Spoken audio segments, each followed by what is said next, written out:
माझी पितृदेवता म्हणजे बृहस्पती. मी सुद्धा त्यांचा वरदस्त माझ्या मस्तकी आला.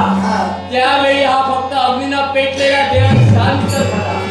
पण त्याच वेळी लागलेली रूप शांत झाली नाही आणि म्हणूनच माझ्या भुकेचं शमन व्हायला हवंय. आणि त्याच्यासाठी त्या भुकेचं शमन तुम्ही करायचं. तथास्तु तथास्तु तथास्तु. मला इच्छा पूर्ण होईल. पण कोणत्या पद्धतीने? हेच या विश्वाच्या पाठीवर स्नान दान पुण्य कर्म करून त्या व्यक्तीला जर का केवळ सर्वकारी हाती घेऊन जर का पुण्यही प्राप्त केली असेल एवढाच ना भाई, तर कुणाच्या हिमतीसाठी कुणाच्या हितार्थ जर का पुण्य दान केली असेल तर तुझ्या भुकेत शांतवन होईल. मग पितृदेव जर का असाल इष्टम कल्याण.